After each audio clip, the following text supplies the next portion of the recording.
React.js ஏன் இவ்வளோ ஃபேமஸாக இருக்குது தெரியுமா? இது React.js எபிசோட் 1. இப்போ ஜாவாஸ்கிரிப்டில் இந்த கோடை யூஸ் பண்ணி 3 பேராகிராஃபை கிரியேட் பண்ணுறோன்னு வச்சுக்கோங்க. இந்த ஃபஸ்ட்டு 3 லைன் ரன் ஆகும்போது ஒரு பேராகிராஃபை டாமில் ஆட் பண்ணும்.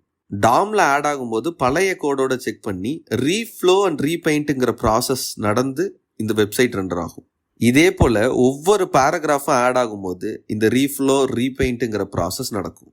இதுவே React.js டைரக்டாக டாமில் அப்டேட் பண்ணாது. இந்த டாமோட லைட் வெயிட் காப்பியை ரியாக்ட்ல மெயின்டைன் பண்ணுவாங்க. அதுதான் நம்ம விர்ச்சுவல் டாம்னு சொல்லுவோம்.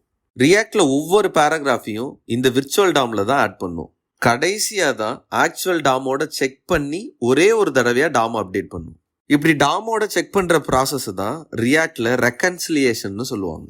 இப்படி ஒரே ஒரு தடவை டாம் அப்டேட் பண்ணுறதுனால ஒரு தடவை தான் ரீஃப்ளோ ரீபெயிண்ட்டுங்கிற ப்ராசஸ் நடக்கும். அது மட்டும் இல்லாமல் மொத்த பேஜையும் கம்பேர் பண்ணாமல் ஒரு குறிப்பிட்ட யூஐ மட்டும் ரீஃப்ளோ அண்ட் ரீபெயிண்ட் பண்ணி அப்டேட் பண்ண இதால முடியும். இந்த காரணத்தினால தான் ஜாவாஸ்கிரிப்டை கம்பேர் பண்ணும் போது ரியாக்ட்ல ரெண்டரிங் ப்ராசஸ் ரொம்பவே ஸ்பீடாக இருக்கும். இதனாலையும் ரியாக்ட் இப்போ வரைக்கும் இன்னும் ஃபேமஸாக இருக்குது.